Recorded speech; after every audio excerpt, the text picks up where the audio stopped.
But this bill will give our law enforcement the resources they need. And of course, separate from this bill, we have invested and given honor and love to our law enforcement like no other state. This is the best state in the country for our law enforcement, and because of that, we have the resources and the dedication to make sure we take down these human trafficking rings, but also to give the tools to the victims, not only to have redress to their traffickers in the way of a litigation option, but also counseling, a safe place for that long road back to a normal life and coming out of that horrible, horrible situation. And as the Attorney General said, we will not quit. We will continue to work diligently until there's not a single human trafficking victim here in the state of Florida. Thank you, guys.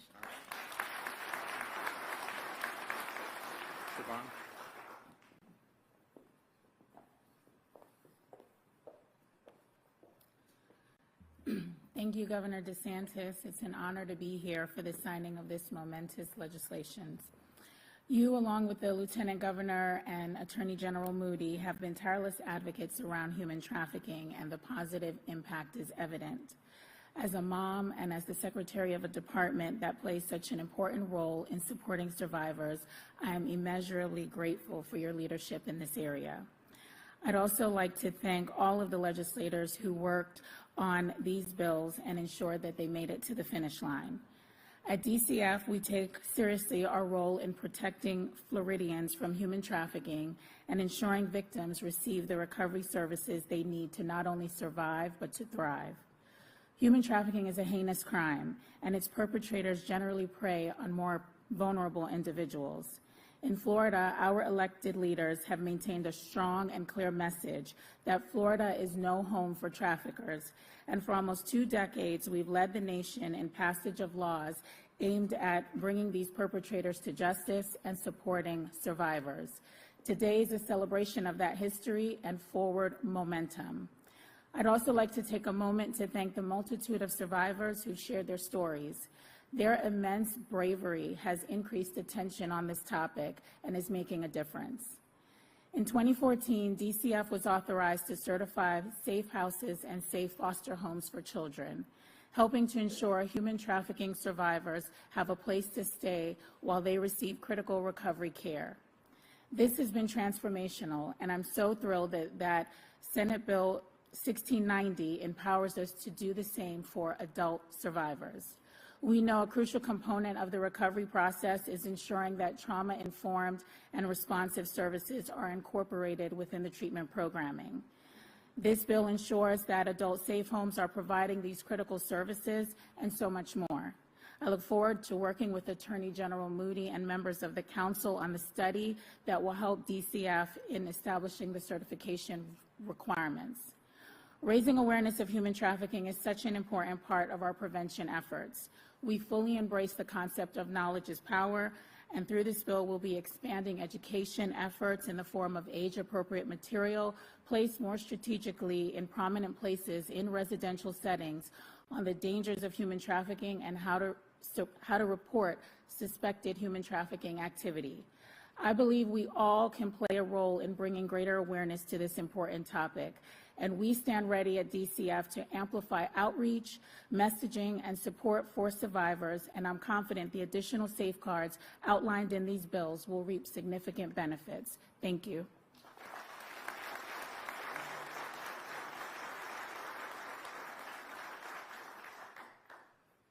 My name is Savannah Parview, and I am a survivor of human trafficking. I grew up in Central Florida, and both of my parents were drug addicts and alcoholics. And I can remember back before I even started kindergarten, I was always told that I'm not supposed to talk about what happened at home or I would be taken to a bad place. And I never knew what I wasn't supposed to talk about or what the bad place was, just that I couldn't talk about anything that happened at home. My father had a stroke that left him disabled when I was 9, and after that my mom got involved with more drugs, and she would do anything she had to do to get her drugs. She would go out and steal stuff at night, and then she eventually started prostituting herself for her drugs. And she was always very open with me about what she was doing because I guess she felt that was better than keeping it from me.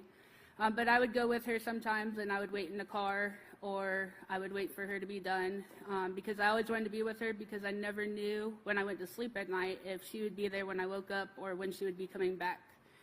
And there was a time when I was 11 that I went with her she was going to prostitute herself, and her drug dealer offered her a $10 piece of crack for me instead of for her. And so she told him that was fine, he could do whatever he wanted, so he took and sold me to other people and gave her a $10 piece of crack. And after that, I began being sold on a regular basis, to where she would get her crack and he would take and sell me to other people, either at his house or other people's houses. When I was 12, I started being sold out of a hotel in Central Florida. We went to the same hotel lot, and the staff there actually assisted him by allowing people in the room so that he didn't have to stay there with me. So they knew what was happening, but they never did anything to help me. I was trafficked on a regular basis between the age of 11 and 13. And then I watched both of my parents try to commit suicide when I was 13, and I was placed in foster care. And after that, I started cutting myself because I wanted to know what it felt like when my parents tried to commit suicide. And back then, cutting wasn't as common as it is now, so I was placed in group home after group home, and eventually placed in a residential treatment center for kids in foster care. And once I got there, I found out that the staff were friends with my trafficker, so I continued to be trafficked while I was in foster care. And so off and on, between the ages of 11 and 26, I was trafficked. And I didn't get help until I learned what human trafficking was, and that what happened to me was human trafficking, and that I wouldn't be in trouble for it because that's what I was always told, that it was my fault and I would be in trouble. And so I finally got the help that I needed, and I now share my experiences, as Attorney General said, so that other people don't have to go through what I did, and to help change things that could have helped me, such as the hotel legislation. The training that that I helped get passed in 2019, that was great, but the hotel that I was trafficked at when I was 12 has been in violation of that law for at least 5 times in the last 2 years that it's been in law. So it's still happening at the same place that I was trafficked at. And I look forward to continuing to share my experiences to be the person that I needed when I was younger. Because I remember wanting to know somebody who had been through something similar to me and was doing well, because I didn't think it was possible. So now it is my goal to be that for other people.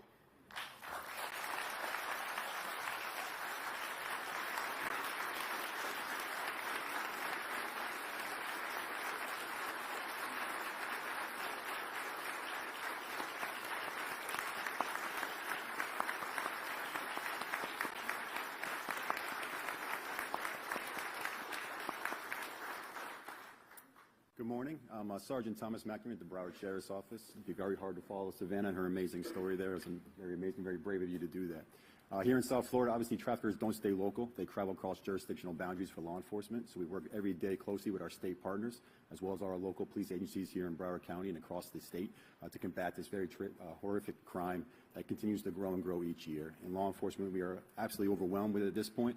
We continue to grow. We appreciate the governor's support, the Attorney General's office, and our state representatives with passing these bills today that are greatly going to assist us in our efforts to combat human trafficking and identify the victims and rescue them out there. The bills, I know, offer a lot of enhancements for penalties, which is great, restitution for the victims, which is also very positive, but the education and awareness and reporting is key, especially in our hotel systems down here in South Florida and across the state. Hotels are usually first point of contact for law enforcement with victims. Hotels are utilized, as we all know, for commercial sex acts on a regular basis. They also serve as temporary housing for a lot of human trafficking victims as they're being transported across our state. So having educated staff at these hotels with reporting requirements is key for us to give us that intel that we need to do what we do in law enforcement and go after them as well. Also with the group homes and the foster care systems, obviously traffickers prey on the most vulnerable victims we have out there, and a lot of our children inside this system, unfortunately, are vulnerable, and the traffickers prey on them with their very targeted grooming tactics. So again, the awareness and education component there is key. A lot of times these group homes can become recruiting grounds for human trafficking, as Savannah discussed earlier. So this bill would definitely help us in those efforts. I will say that the men and women in law enforcement that are dedicated to this very unique investigation are extremely passionate. They dedicate their lives to it, and we'll do everything we can in law enforcement to continue to fight, identify the victims, and arrest those that are responsible for it. So thank you very much.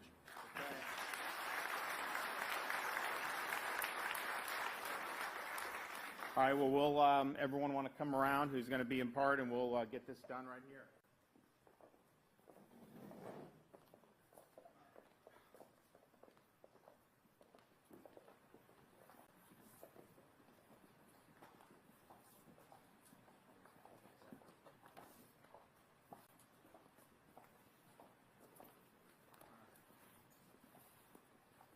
Everyone up here? Anyone else? Okay. Today's the 16th?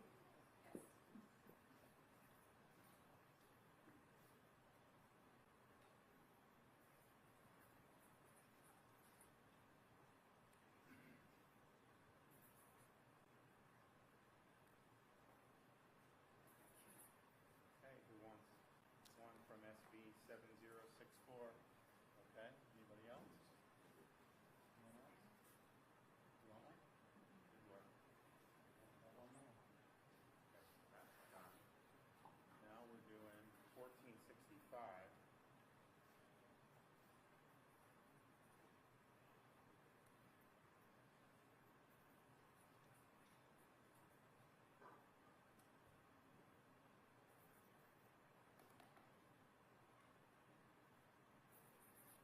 Okay, anybody? Peanut gallery, anybody want one?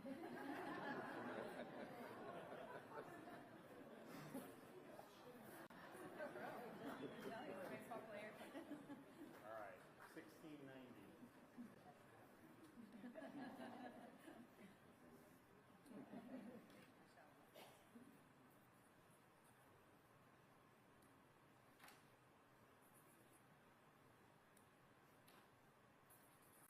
Okay. All right. Anybody else?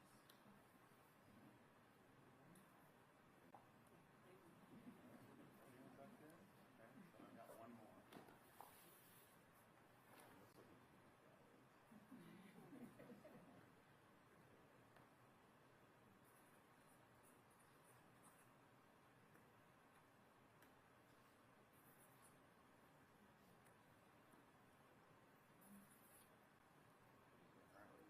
All right, anybody? All right.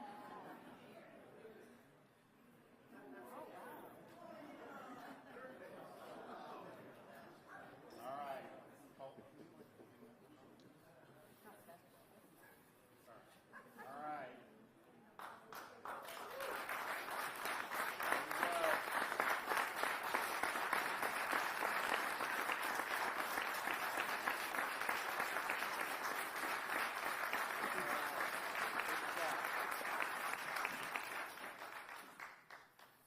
Good job, guys.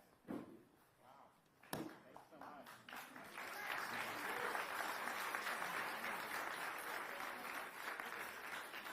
Yes.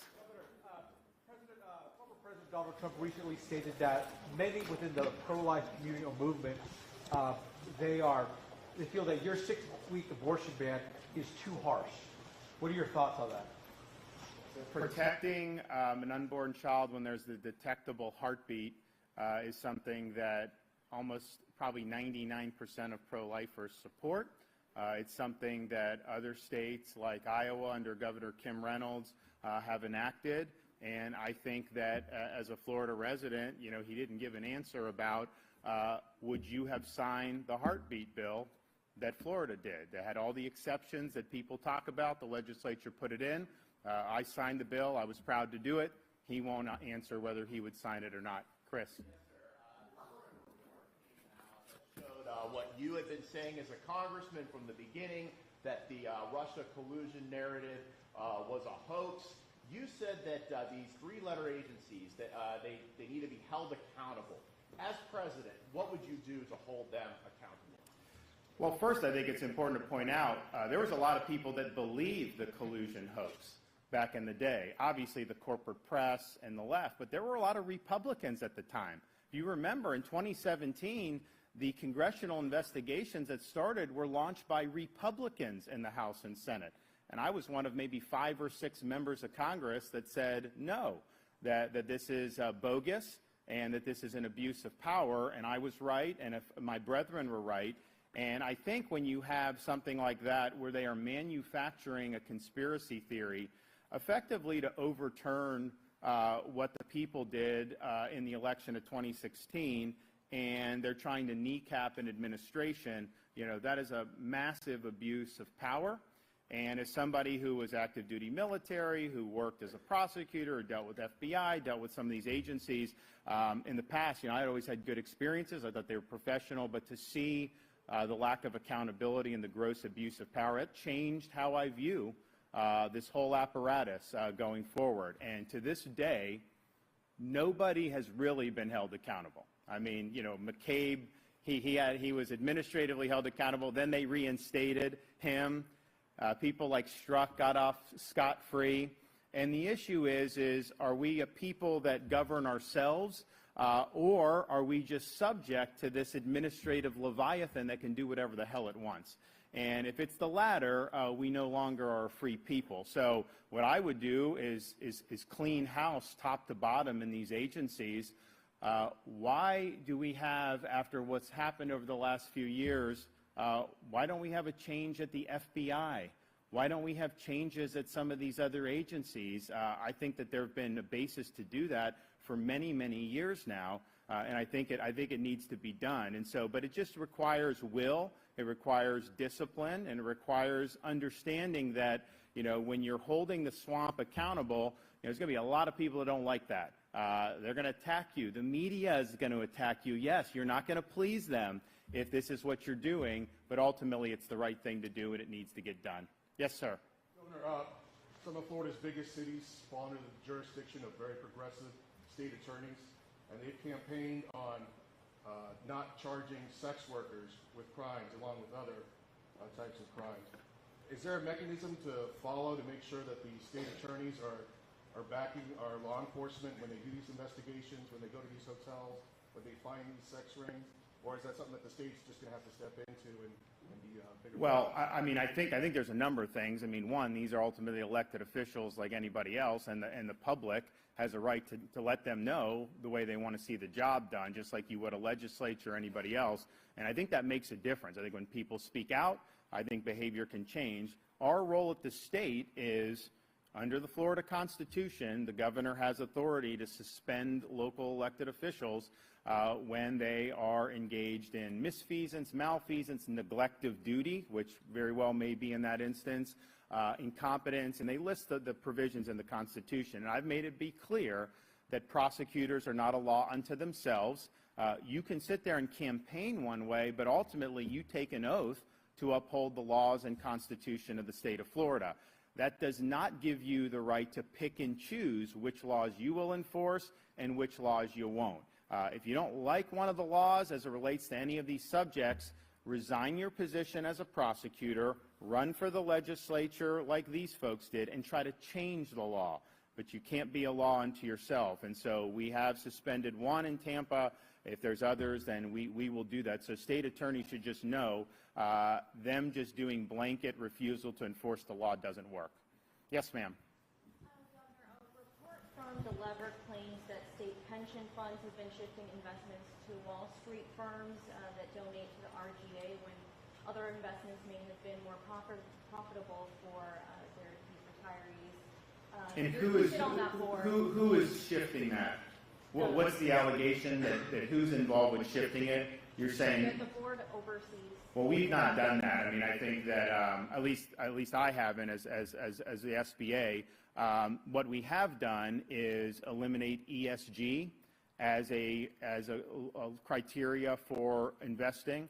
In other words, they call it environment, social governance, but really it's just a veneer to use pension assets to do politics, and they're pursuing a certain agenda. So they're not going to invest in things that may be good for the pensioners because it doesn't fit the ideological agenda. And so we've said that that's inappropriate.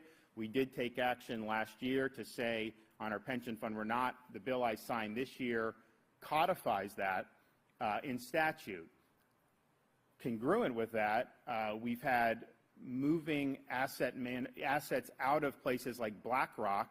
We did $2 billion out of BlackRock, which is an activist asset manager, into other areas. And so to try to trace how that goes, I mean, yeah, I would imagine If you have an asset manager that's ESG oriented, they may probably be on the left of the political spectrum, but that's not why about who they're donating to. The reason is because they're using the pension assets to advance a political agenda, and we just think that that's fundamentally wrong. One more. You shared the Give, Send, Go of Daniel Penny, this former Marine up in New York who defended people on the subway. The Give, Send, Go went through the roof. You were criticized for it. President Trump said he wasn't going to say anything about it yet, but a lot of people believe this man is a hero.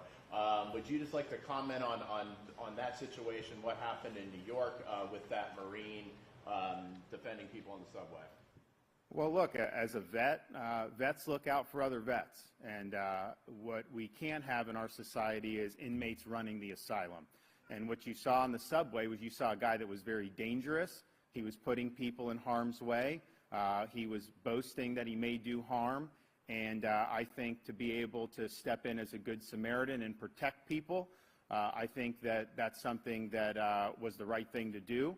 And I don't think he should be prosecuted. I think you have a prosecutor there that sides with the criminal element over law-abiding citizens. And when people have the temerity to fight back against the criminal element, he goes after them. And so hopefully with him raising all this money, he's going to be able to beat this case. I hope the charges are dropped, but if they're not, I think he's going to be able to win in the end. All right, everybody, God bless you all. Thank you.